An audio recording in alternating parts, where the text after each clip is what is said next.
Hello, everyone. I'm Frank Stanisci of CFL Talk. Welcome to the Spanglish World Network on Zingo TV, channel 250. Please remember to download the TV app at the respective app stores for iOS and Android devices. While you download, make sure to rate the app and leave a comment. Both apps are absolutely free. Zingo TV is available on Google Chromecast, and of course, Amazon Fire TV sticks, Roku sticks, and also on all smart TVs 2016 forward. Now, joining me on CFL Talk is the one and only David Morassutti. David, how goes it, sir? Not too bad, not too bad. We're getting into the thick of the sports calendar. It's funny because people always try to debate when's the best time in the sports calendar. I think April is pretty. I would say pretty elite when it A comes. lot of intersecting, Yeah, the only thing the only thing missing obviously is football. which, if The Rock has his way next year, it'll be going on, This is true. I don't right? know if you saw they may actually that was something I forgot to mention on our pre-show meeting. The XFL and their The suit? it's so funny because like when they unveiled that logo, I said that's a very nice logo, very clean, fresh. And 2 seconds later, it's like how many companies, but it's always like that though when it comes to new logos being sent out. Like look at when the Raptors put out their logos and the Brooklyn Nets were just like, hi. Those kind of It is it because, well, we're gonna talk about it first, I guess. Well. Okay, well, let's save that one for later. Actually, we could end this one real quick. So is from what I understand, it's the font. Now, is it a distributable font? You know how when you do your Word documents, you get to pick a font, right? I found the Argo font, which is Rockwell, so I'm giving that away to everybody. So whenever I did anything that had to do with the Argos, I use the Argo font. I call it the Argo font. It's the Rockwell font. So it has the A with the hat on top. You yeah. know. Hmm. So this one here, does it have to? Rapinoe's and people are talking about something about the font that he stole the font from Rapinoe's husband's company. Yeah, that seems to be where the issue lies is that, you know, and it's funny because without this, people were kind of saying, we had no idea that Rapinoe's husband was a part of this company, right? Their partner, I should say, was a part of this company. And I'm just like, because I think it's Sue Bird and Alex Morgan. I think that's where it was going. Like it's together. It's like together, and I think it's the X. It's very strange. But we always see this when it comes to stories like this. Like they're gonna push because they might They get a little something, but it's they always push dependent 'cause on they the can. likeness. They push because they can, David. That's why Yeah. they do it. All right. Speaking of this kind of thing, we both noted opening day with the Toronto Blue Jays, and it goes beyond opening day, of course, but they used it very well on opening day, which is the new video screen, which is made to conform with and to appear to make way for Windows in the Windows Hotel.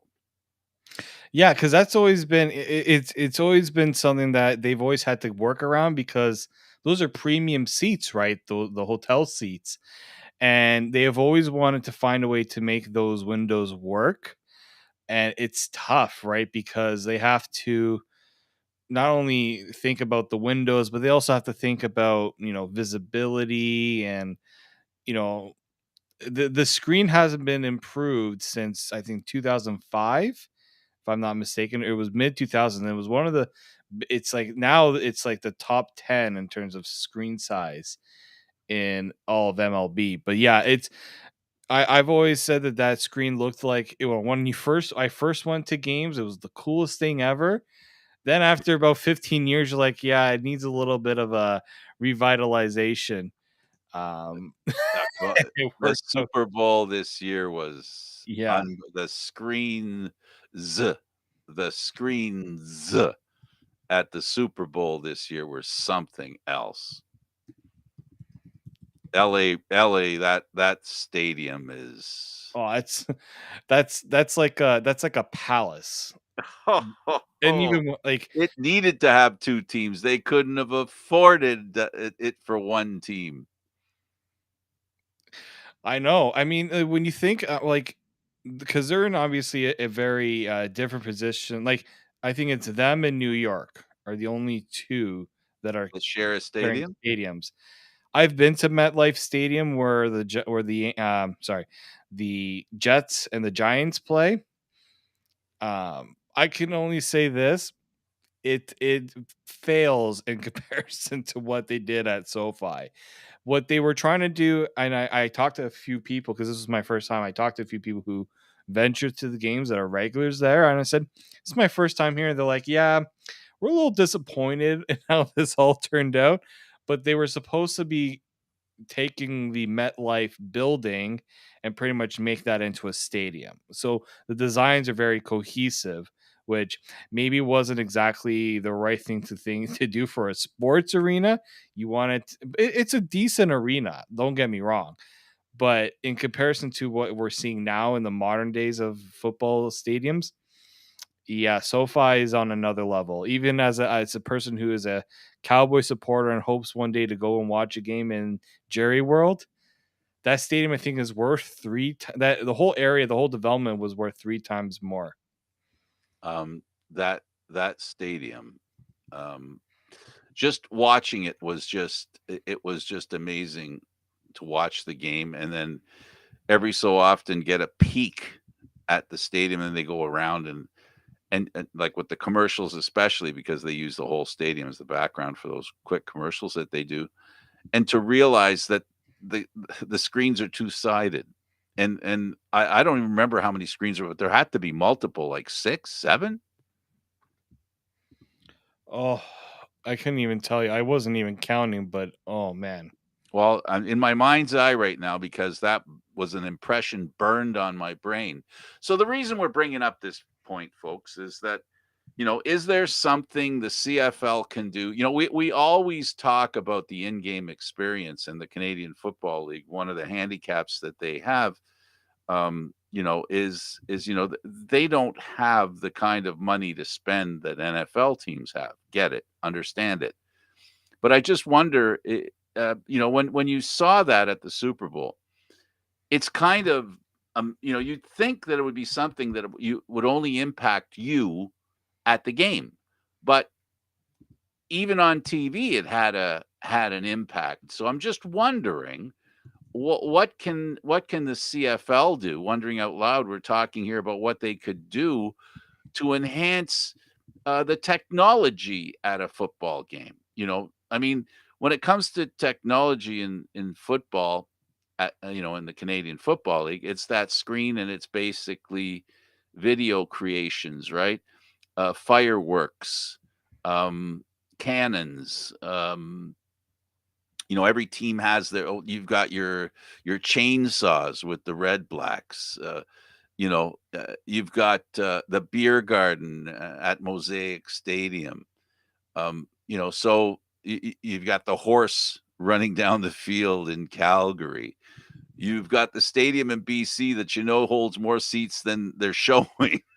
you know, so there's stuff going on over and above the football game. And I'm sorry, I didn't mean to be. I wasn't trying to poke fun at the subject, but I'm just trying to point out that there are things that the CFL does. What more could they do, Dave? You wanted to talk about it. What do you see technologically? Um, what kind of enhancements do you see that the CFL could afford? Because they'd have to do it on I'll call it a reasonable budget. Yeah, well, and that's the thing here, right? We're not talking about them doing what we're seeing NFL teams do exactly because it's just not feasible for them to do it, given the financial constraints. The investment versus return. That's what you're trying to think of, right? what we saw, and I bring up the Blue Jays, and I brought up before, is because they did two things. They changed the scoreboard, and they also changed the lights. There are now LED lights, right? You know, a lot of stadiums now they go with these LED lights because they're more customizable. When there's a touchdown in football, a lot of stadiums have the lights kind of going flashing, and it creates this ambiance and atmosphere. The Jays now they have the colored lights. So imagine if you're at I think Saskatchewan does it. Saskatchewan's Yes, the perfect example. Winnipeg does too. Yeah, two brand new stadiums that when they score touchdowns, it's a huge thing. Like you feel it, right? You know, the can I think the great thing about the like what the Argos do, they have the cannon. Some people hate the cannon. They think cannons give them the And like a old new school fireworks. yeah. But what the cannon does is it adds atmosphere because when they score a touchdown or they get a score, you're waiting for that cannon to go off. It's the anticipation, it's the excitement, right? Some away fans will go, "Oh, the PTSD from the cannon." And they think back to the or, All-Star game in or the Columbus, laundry bill. For the right? man next to you that first game out, never been here before, cannon goes off and everything, beer, popcorn, mustard, ketchup on a hot dog, all over you.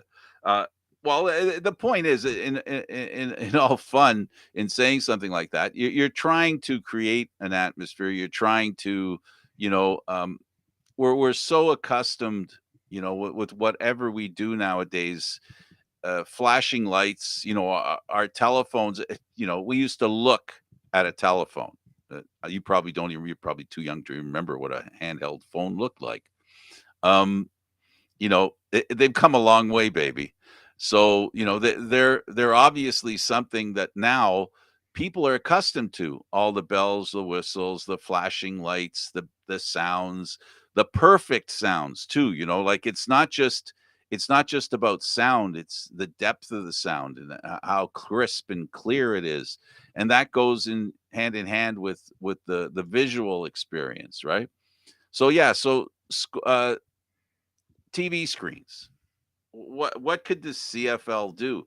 We've got, what we noticed with the again, because we watched the Blue Jay opener, they have the bands, right?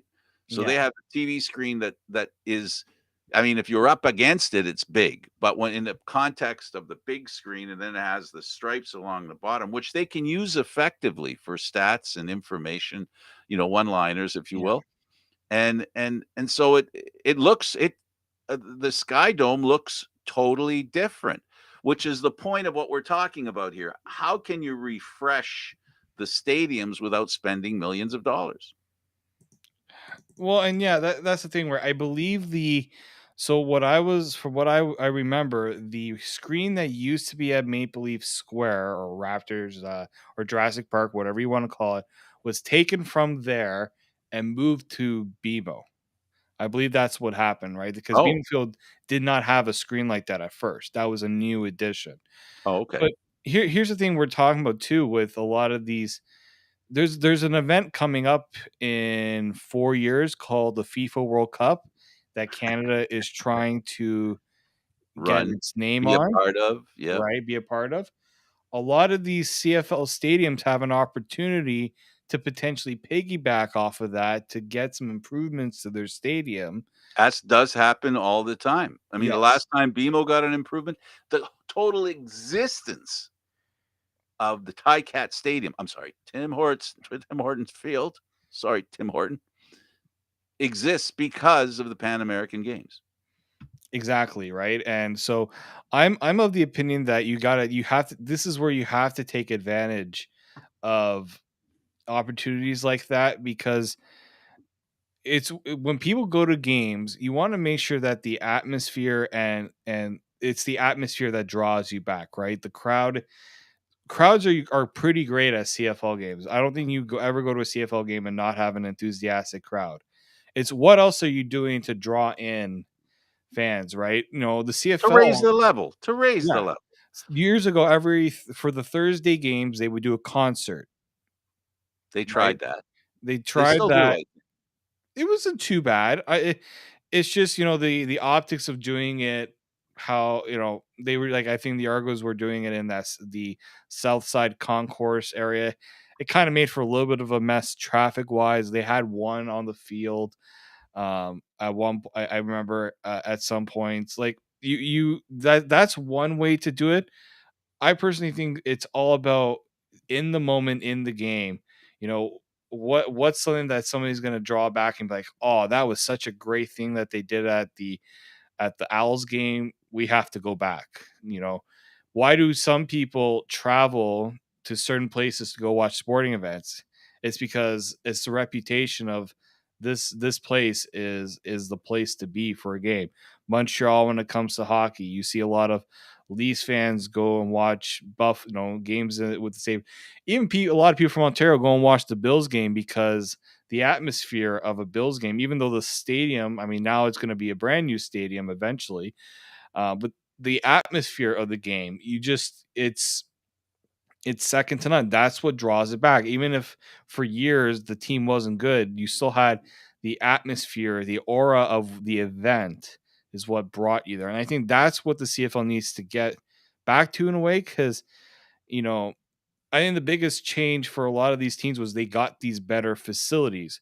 The Argos moving from the Dome to BMO Field. I know some people had reservations about it. I think for the most part, a lot of One. people liked it.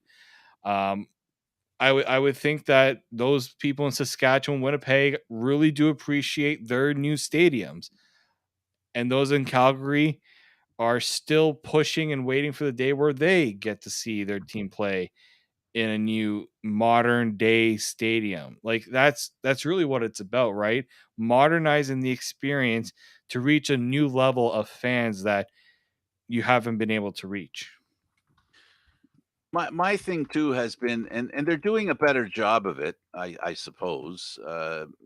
TSN, unfortunately, not unfortunately, well, yeah, unfortunately, there's only one TV network, so there's a monolithic approach to what gets done. It isn't there isn't a competitive level like I attribute most of the success that hockey has and that football has is because of the different people that are involved, different organizations, different networks that are involved in broadcasting, and they all steal from each other.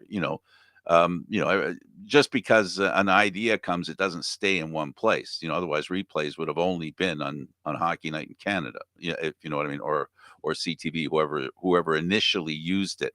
So when it comes to sports broadcasting, it's difficult for TSN to come up with all the great ideas because basically I'm not suggesting they're staring at their belly button, but in fact, they have a singular view.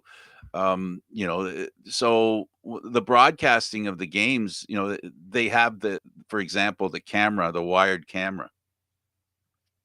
They use it and then now they stopped using it. So, the technology in the Canadian Football League, somehow they got to figure out how to make it more attractive. I get it. The game is central and all that stuff, David, but there's got to be bells and whistles so that when you're at the game, it enhances the fun. It's like tailgating, right? Tailgating is part of the Canadian Football League. For the longest time, it wasn't acceptable at Argo games due to, city bylaws and stuff. But it is a part of the game and it does enhance the experience for the fans that go to the game before the game and, at the game. So I don't know. What do you see specifically that they could do? Like the fireworks are great. You talked about the cannon. The cannon's fantastic. Yeah, I think I mentioned the lights. The lights are a nice little touch. I think you know When would you use them? Would it be something that you would use like after a touchdown, a big tou- play?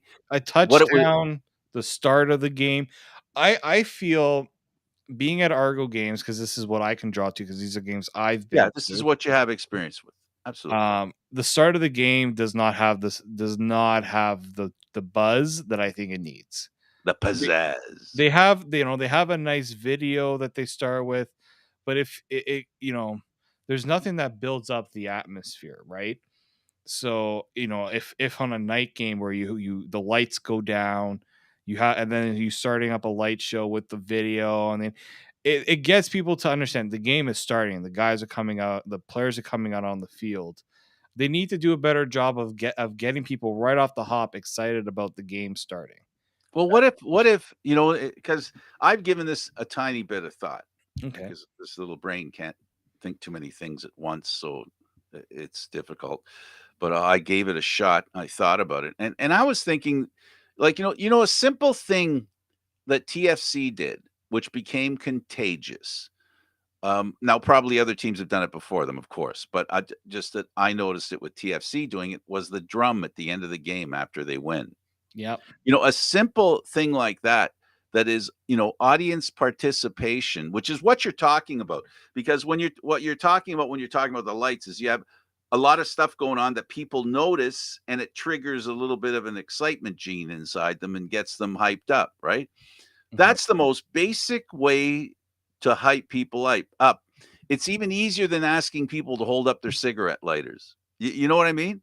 Uh, I don't know. It maybe, we all know when it comes to the Argos. We'll speak about them because you're specifically talking about. I don't know how and why they haven't incorporated the Argo chant into maybe an opening. Like you know how college games, they have music that starts the game.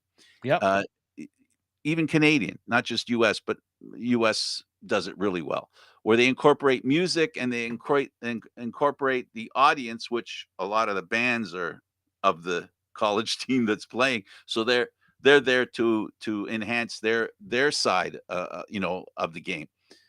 I just wish there was something that they could do, at the Argo games that I'm sure wouldn't cost that much money, but to help get the fans excited, getting them revved up. I guess because I was part of a football group, and all the cheering that we did, I thought it helped enhance the game for people around us. It irritated some people because some people didn't want any sound at all, but most people thought it was great. It got people going. Yeah, like the Argos chant is so iconic for that team, right? That you I know wanna hear it more. It you should be do. it they should and to boot, it is a chant that was invented as kind of an insult to the team because it was originally a chant. It was basically like saying, "Oh, no, Argos. But it's caught on, Oh, right? no, Argos." And it was like the Argo bounce. And back then in the day, the Argo bounce was, "Oh, no." Now the Argo bounce is Argos, because in recent memory, they've had a lot of success at Grey Cups. When bad things happened, it was to the other team. So it has a for anybody who loves the Argos, you've got the base, if you will, who are well aware of the Argo chant, and if they could incorporate it and use it more. I mean, the fans try using it, but it's almost like people are tired of trying. It's I really think they should do something in that regard. It's that kind of thing to just boost the energy at the stadium is what you're talking about. And you're talking about doing it with lights. I'm talking doing it with sound, doing it with the fans themselves. Yeah, no, that's the thing too, right? There's a way you want it to be somewhat organic, right? Yes, Uh, absolutely. you Because then don't it sounds natural. It sounds natural, and I think, yeah, the Argos chant is a big one. Like chants like that, I love going to go see at sporting events. Like the big thing is that song by the what's that song that everybody does now before a football game? Oh, Seven Nations Army is a big song. Seven Nations Army. Oh, oh, oh, Oh, okay. right? Like that's become a huge thing. And it's not just in football. A lot of sports are doing it now. And so I feel like Here you go. Here you go. I'll put it on. See if it plays. yep, I can hear it. Yep. Eduardo's probably gonna get mad at us if we're gonna get flagged for copyright.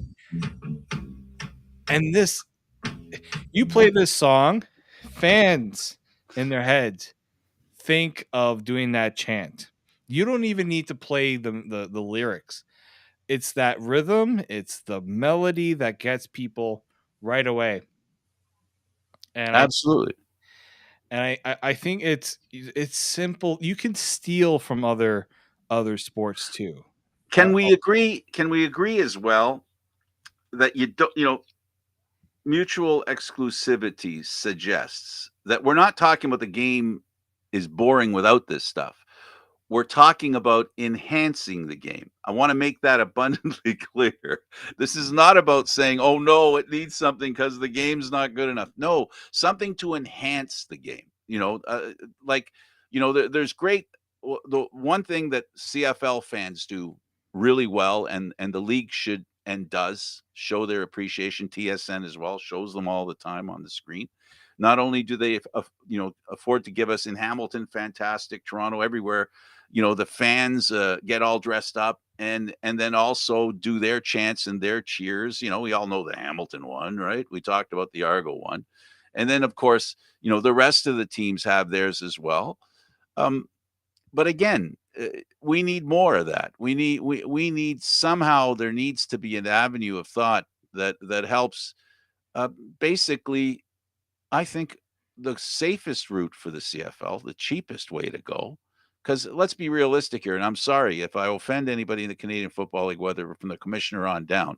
I apologize for offending you, but you're going to have to wear your big boy pants. And now that they're making sure that there's at least one woman in the organization, uh, big lady pants too. You're going to have to put them on, folks, and realize constructive criticism has its value. Yeah, right. How I don't know how you could have in this day and age a front office that doesn't include a woman in there, right?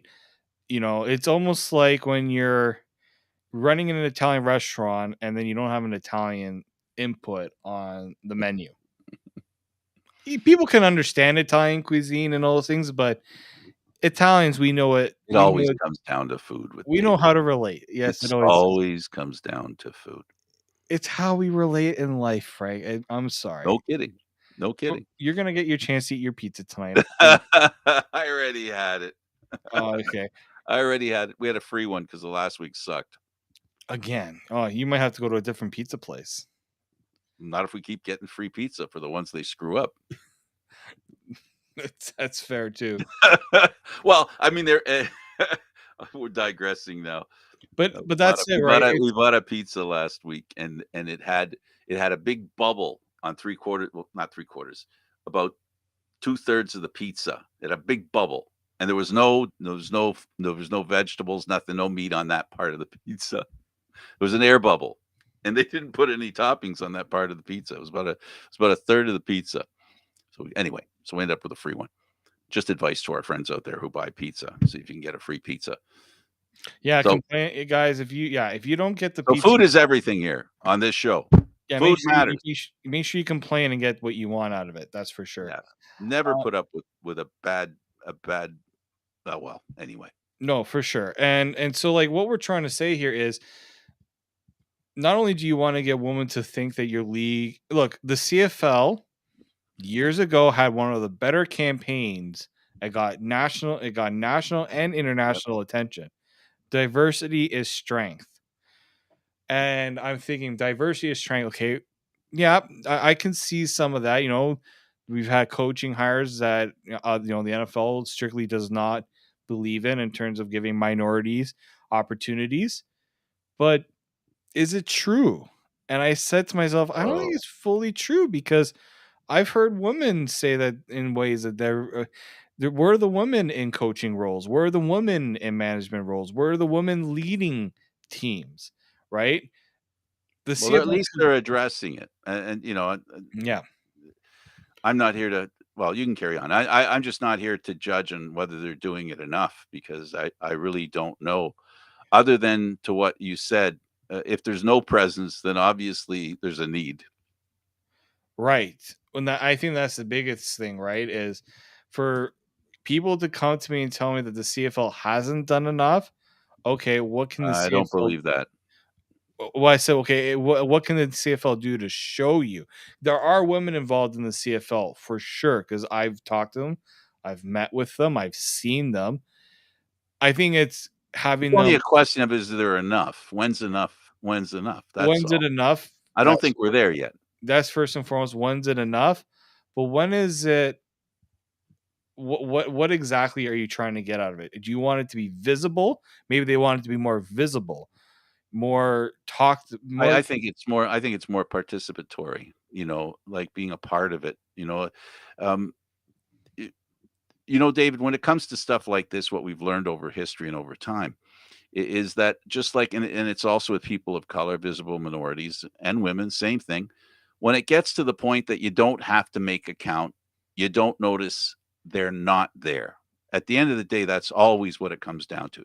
If it looks like, gee, that's weird, there's none there, then that raises issues. And that's the awareness factor that the CFL has, and it's made accountable to that.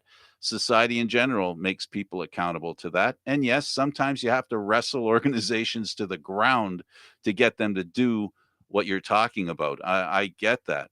But I have to say, the CFL has always been at the top of the curve when it comes to race, when it comes to women, even now, because we have people that have, young women who have worked their way through the CFL and now find themselves in the NFL.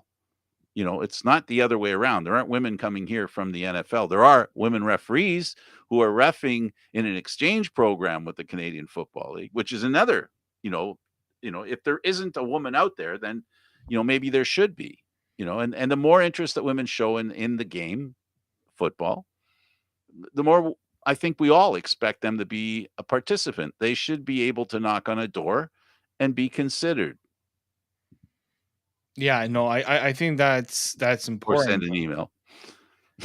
Or send an email. Yeah, that's Sorry. another way too. Yeah, that's another way you can get it done too. I just think that if it's something that you're doing, make it known. Showcase it. Don't be afraid to showcase when you're doing something that you believe is deserving of recognition. I don't think you can showcase enough what you do as a league. Absolutely. And not only that, David, when the Canadian Football League says, when they say, and because we saw this in the NFL experience, they demand that, they demand, they suggest, they demand strongly, whatever, suggest strongly, demand one woman per CFL team management, in management. Well, you might say, okay, so they're just saying that just to be politically correct, and they're just, they're saying, see, we're doing it. Well, here's the thing, folks, and reality is, when they say we're going to do this, there are going to be a few women out there that are going to say, hmm, so let's see how you're doing this. How do I know this is going to happen? This is what happened in the NFL with coaches. At some point, people are going to say, you said you're going to do this, so show us where you did it. So it unfortunately isn't a guarantee, right? But I think in the CFL's case, it will be a guarantee. There will be women there. But we've seen also, when promises like this are made, the follow through doesn't happen. So I think it will in the Canadian Football League. Maybe I'm biased in that regard, but I think they will follow through on it. The NFL has something to learn. So, workplaces everywhere need to be more accepting, not playing favorites either way, not playing favorites against a group or for a group. They should have an equal opportunity to take part in whatever it is that's going on that they would like to be a part of. Yeah, no, I do. And look, I think if they're at the table, if they're a part of the conversation, I think you've at least made sure that you're not excluding. And I think that, you want to make sure that, Absolutely. they're a part of the conversation. They are given an opportunity to be a part of the solution, right? That's really all you're looking for as a league, right? Trying to figure out ways to be a part of the solution, okay, and making sure that the it's not an issue, it's not a problem, it's not. Don't give yourself attention to something that doesn't need to be brought up in a negative fashion. Make sure that you're crossing all your t's, dotting all your i's, making sure that as a league, if you're saying you're an inclusive league, make Well, sure that there's no disputing of that. That's pretty much where I'm going. and everybody outside the league needs to call them out on if they don't do it and if it doesn't look like they're doing it, or just simply to say, okay, let's see how you're doing it. Listen, we inadvertently did a nice segue into our second topic. We weren't finished with the first topic because I wanted also to remind people that um, on this topic, it's they kind of rub up against each other because with cheerleaders with the Canadian Football League for a couple of years, cheerleaders disappeared, and then the name cheerleaders in many of the stadiums disappeared. They became cheer teams, and then they became no longer singularly female. They also included men, boys, men, girls, women, boys, men. In other words, dependent on their age. And now it's become more of a gymnastic kind of thing along with the cheerleading. Now, here's what I'm going to say, and I want to say this with right from the bottom of my heart. The I sat for years right in front of the cheerleaders at the Argo games in row 1 or 2, and I used to love joining with them, cheering for the team, and I loved the way they promoted the game. I understand. I understand there are going to be questions about A, how the girls dress, B, what exactly they're doing, all that lovely stuff. But I just want to set that stuff aside, and I don't need that as far as I'm concerned. Uh, give me, give me, comfortable clothes for them to do what they do, and as long as I can hear them with their chants, I think that's awesome, and that's what I miss and missed when I'm not down there, and when I was down there and the girls weren't there. Now that the boys have joined in and at the CFL games, I think it's awesome that the gymnastic experience enhances the whole thing, right? So, you know, hopefully they'll iron that out because I think the cheer team experience is important and it has it's a historical component to the Canadian Football League and football in general. And I know it does sometimes veer off into an area that maybe many call into question, and I don't doubt, and I don't disagree. But let's not throw the baby out with the bathwater. That's I think one of the football experiences, the cheerleaders are cheering and the fans cheering along. I think that's something that I noticed it was missing when they were gone. So I just wanted to add that in about the Yeah, modernization of technology and the experience at the football game. and I know a lot of them are getting back into it. They're doing their auditions right now. They are yeah, they're pushing towards having them back and getting back. We being back at sporting events was great, but it's great when you have all the components that make it The experience. Absolutely. right. So I'm hoping that these you don't have to reimagine everything. You can make simple tweaks to really improve and give people reasons to come rather than give people reasons to be unhappy maybe and maybe not maybe unhappy but Oh, maybe left wanting more. We know look, fans can be very what's I'm gonna have to use the right well, word here. They're uh, demanding. They can be very yes, demanding. Expectations are high. and because of that, the fear that companies, businesses, football teams, should have is when fans get turned off, because turning them back on, is not easy. And this is a hill that Argo fans, Argo season ticket holders, anybody who's followed the Argos closely knows for a few years there it was rough being an Argo fan, and it affected the bottom line. And the bottom line I'm referring to are the amount of people that went to the game. So we've talked about that. As far as coming from Rogers Center to, we talked about the improvements there. The Argos used to be there, then they weren't there, then they were their road team, all this kind of stuff. So yeah, to your point about making fans happy, you can't make them unhappy either. So those kinds of mistakes can't happen anymore, especially in Toronto. Oh yeah, definitely. And yeah, and look, I'm not and we're not expecting a dramatic change overnight, but I think being open to the ways that you can make the to think about just make it known that you're thinking about the experience and making the enjoyment of the experience for fans your number one priority. At least lets fans know that, okay, they're hearing us. They want us to. They're making the investments in making our experience the best it can be.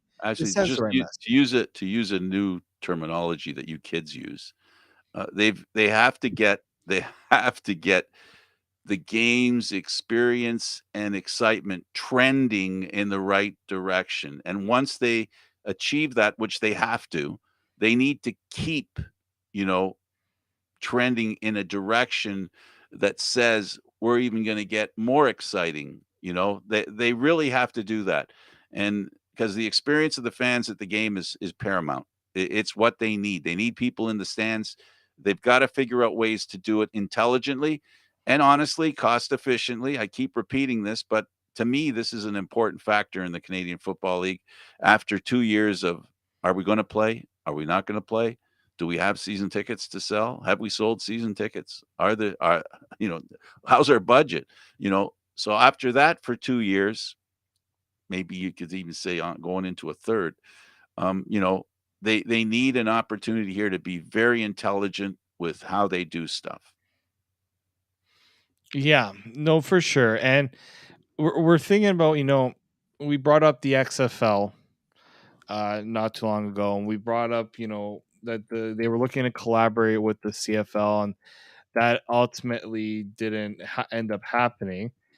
And Um, now we got gambling. mhm, There's a segue for you. We wanted to talk about that.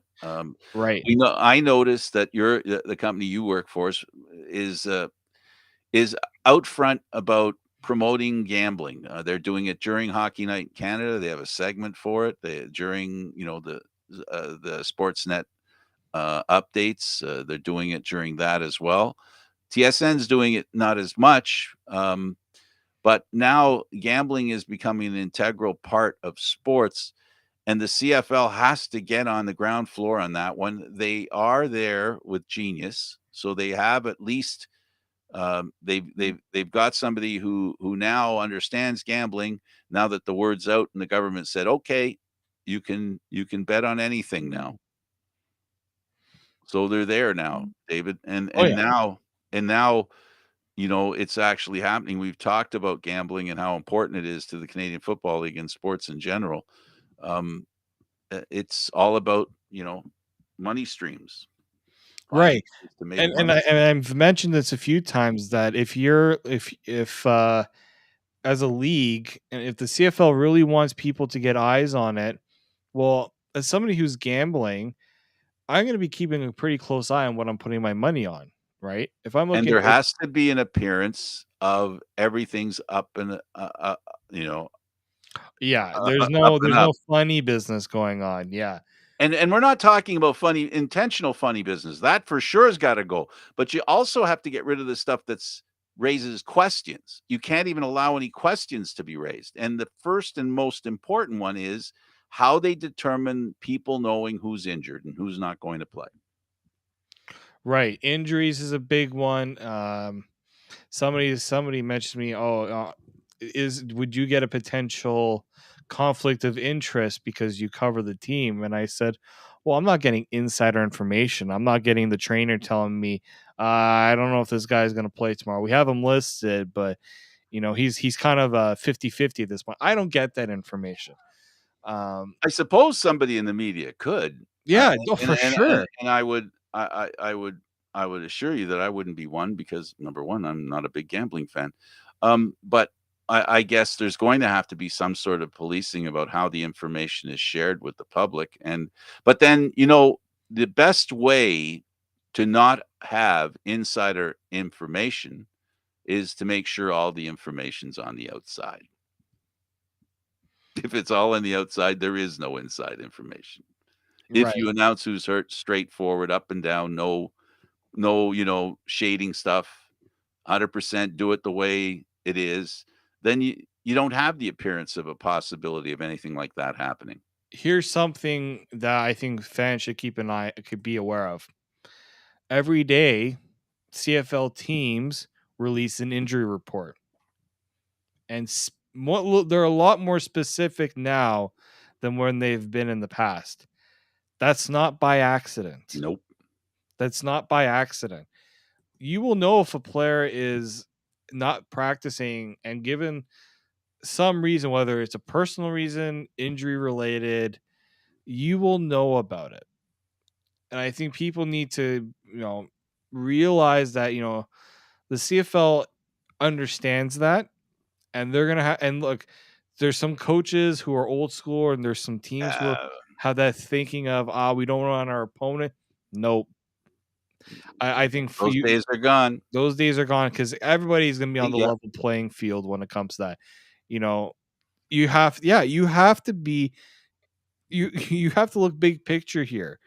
Do you want a team to know that you want your opponent to know that your quarterback is potentially dealing with a shoulder or knee problem? No, you don't necessarily want that, but it does nothing to hide it either, right? Um, and it does nothing for what if one team is disclosing the information and then another team's not?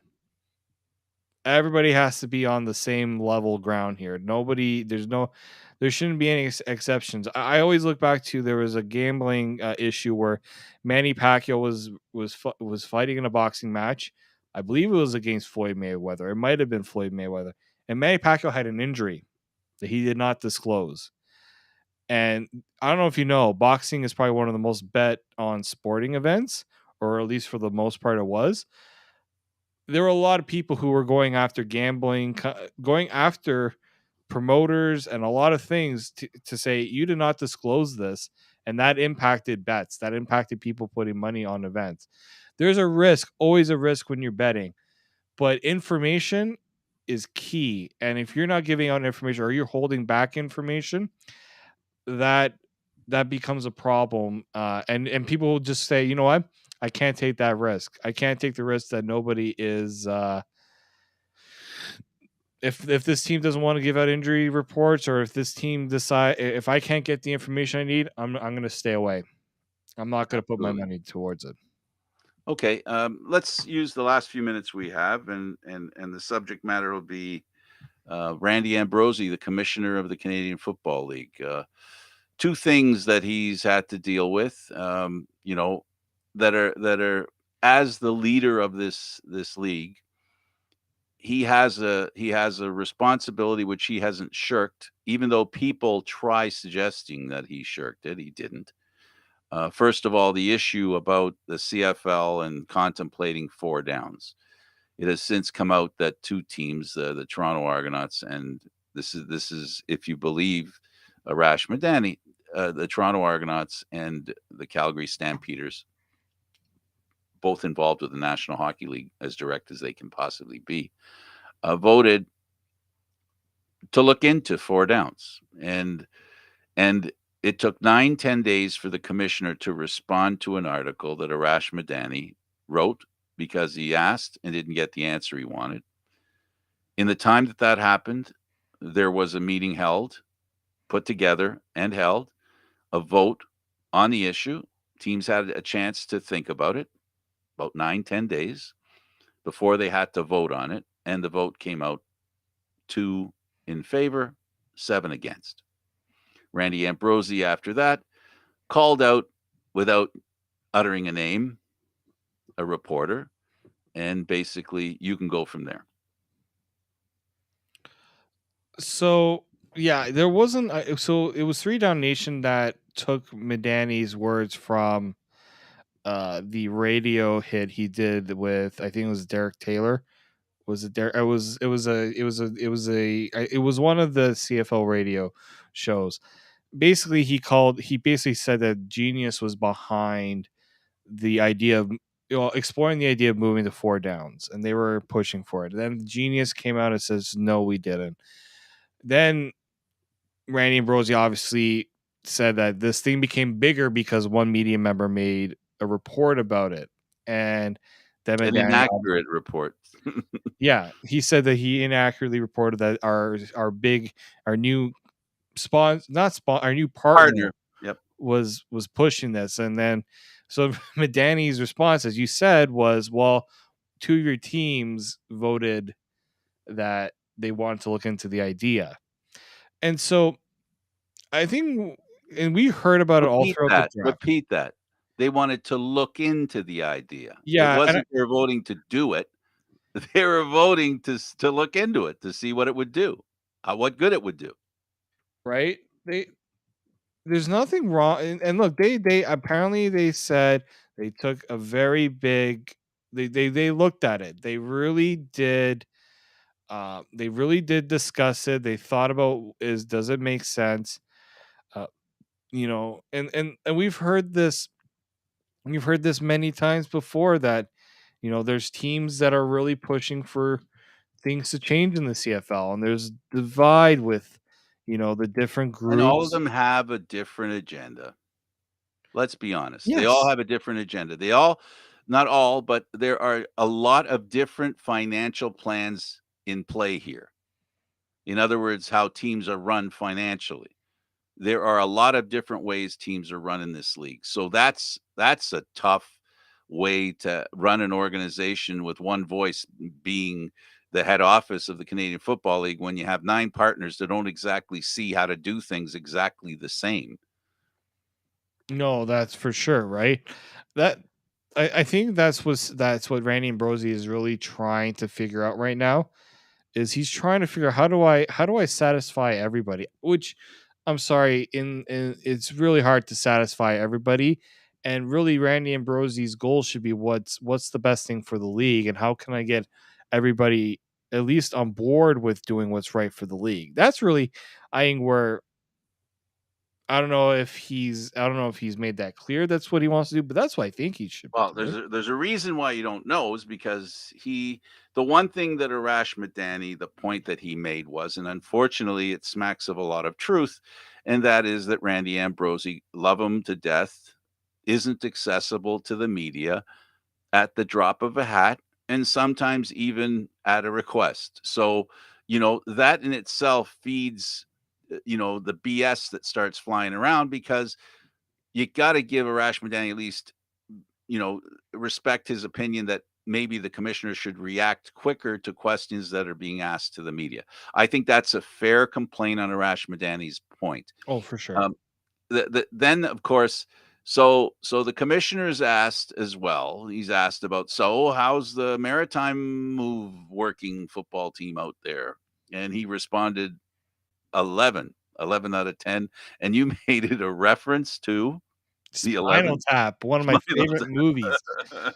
Well, not one of my favorite, a very funny movie, but it I'm actually surprised, considering everything, I think having that I'm other not. team, I'm not surprised. I think it's needed. It's definitely needed, because I hate that, the schedule, how wacky the schedule gets because of that imbalance, that odd number of teams, and always expansion is always looks good on a league. I'm just wondering, are they going about it the right way? Are they going about it the way that it should be done? Bottom line, David, we just talked about, the World Cup coming. We just talked about, you know, CFL stadiums have been impacted directly by the Pan American Games, specifically BMO, Tim Hortons Field, Commonwealth Stadium. They are there because of things like that. Their expansion is there. So I don't want to use up all the time. I got to give you a few seconds, but I'm to make uh, this clear.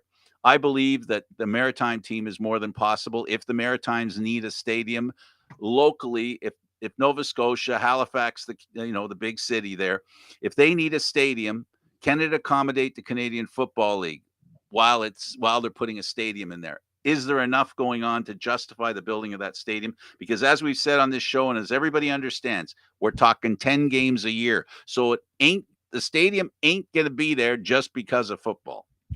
Yeah, no, it has to be with all the other sports going on, including soccer. Maybe this is Halifax's chance to maybe try to get that Halifax team from the CPL to the MLS. make Halifax a destination for bigger destination for sports. I think the stadium one will be the number one issue, as it always is with new sports teams trying to get into a place where it's not established the architecture to have sports there. Absolutely. So, David, thank you so much for doing this. I really appreciate it, buddy. Always appreciate it, Frank. I'm Candid Frank Stanisci for David Morassutti. Thank you for watching CFL Talk, airing live Mondays at 9 p.m. Eastern Standard Time. This show can also be heard on the Spanglish World Radio Network. For CFL Talk, news, entertainment, and other sports programming we offer, please check out spanglishworld.ca. Spanglish World. Watch it, hear it, read it, download it, and live it. Thanks for watching, everybody.